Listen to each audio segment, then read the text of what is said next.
you been doing this? Since 1993. Wow. Actually, that was the year that Warren Farrell's Myth of Male Power came up, and reading that sort of turned my life around, and I've been doing this ever since. Mhm. And was there like a moment that red pilled you? Like, how did you get into the space? What's up, YouTube? Welcome back to the live Matthew and Carlene channel. Today, we are covering Pearl on a red pill debate. So, let's get into it, shall we? Let's get into it! Well, the book played a role in red pilling me, but what happened after that, I worked in a residential treatment facility, and I came into work after reading that book. In one of our staff meetings, I asked everybody why we were assessing every woman that came into our facility for whether or not she'd been a victim of domestic violence.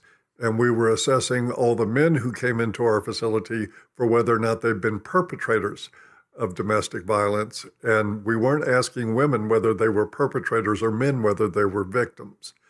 Wait, what type of facility was it? Substance abuse treatment.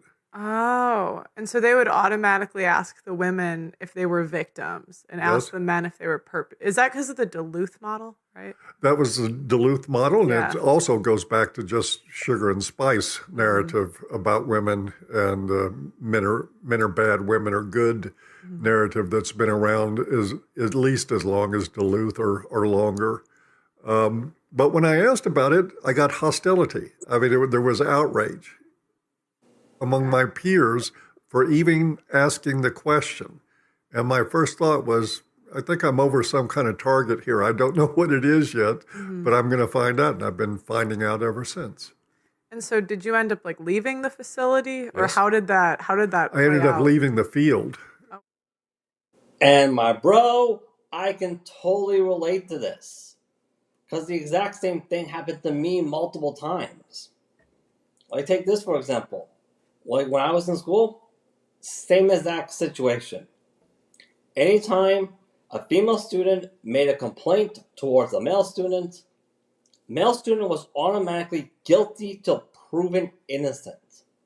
But every time a male student made a complaint towards a female student, the complaint was always put into a question of doubt. And all it took for the school facility to debunk the male student's complaint about this female student, or a female faculty member for that matter, was for them to just say, "Madam, is what this male student is saying about you true?" Woman says, "No." Okay, then it's just a bunch of guy nonsense in the story. No need to look into it. No need for due process. No need for statements. No need for anything. Woman says the male student's complaint is not true. It's not true. And when I questioned that, the staff members at my school, their immediate reaction was, "We're not talking about these women anymore. We're talking about you now." Even though I'm the one who brought up the concern. I did. And immediately after that, I got so much hostility. Not just by my female students, but also by faculty members. And I swear, the hostility from the female students was widely encouraged by the faculty members just because I asked that question. And when you look at the comments on this YouTube channel, you're going to notice that, hey, if you just put the narrative of women are pure and innocent little angels who can do no wrong, Western women that is, Western men are the source of all things evil in the world, even if it's just as simple as you choosing to date a woman from overseas instead of locally, you and your whole family get a lot of hostilities. You are. Like, you will. That's literally what's been happening to me. And like, okay, that's really saying something. It really is. And doing my own thing. I just couldn't take it anymore because there was a lot more problems than that. And some problems not even gender related. The recidivism rates in chemical dependency treatment are abysmal, and lots of other reasons to leave. But my interest in men's issues took me into counseling men, and that's what I've been doing. And what would you say are the common problems that men come to you with? They've been screwed over by Yeah. women for the Yeah. most part. I mean, I'm not casting dispersions here, but of the men I talk to, 98% of them, whatever life circumstances they're dealing with at the time, go back to decisions that they've made regarding women, getting married to the wrong women, getting the wrong woman. And my bro, I'm willing to take it even a step further than that. Because I've spoken to a lot of single women here in the West who have hit the wall now. They're no longer fertile. The opportunity to get married is gone now. It's officially gone. And they told me that the most common denominator in their story is that the most difficult part about that situation they're in, hitting the wall and still being single, is that it was not their choice. It wasn't. Because when they were in their prime, they had access to a great guy who was bona fide husband material, who would have made a great father to their kids if they chose to marry that guy, but they didn't. Because their fellow women, their fellow female friends, invited themselves into the relationship not to support it, but to destroy it. And they succeeded. They did. They would literally influence the relationship with her. Don't believe me? How many times have we seen women here in the West make complaints for other women on their behalf without first getting proof they had permission to do this? Like, how many times have we seen that? Pregnant, getting in a relationship with somebody who'll make false allegations, all these things, and not screening women. It goes back to that. But they're drinking, they're drugging, their depression, their suicidal ideation, they're all kinds of life problems. When we talk long enough, we get back to the women in their lives and what they were expecting.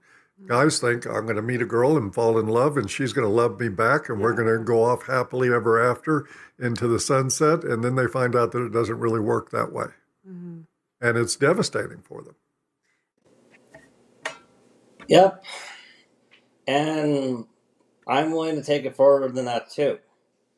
Because one thing I noticed about these school shootings here in the West that are being posted on mainstream media, I started noticing a pattern here where the majority of the surviving victims that mainstream media will allow them to tell their story about their experience, it doesn't matter which one it is, really.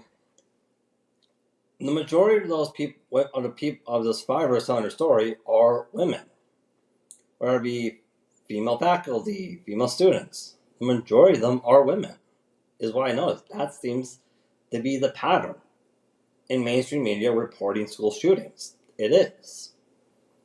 That really got me into looking into it a little bit deeper, into those stories.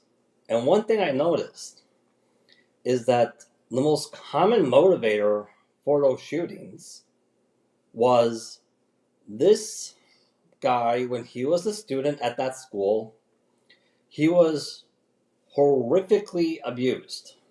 Well, not saying, won't go so far as abused, but he was horrifically treated by the women at that school. And he clearly wanted justice that was denied him. That was the motivator.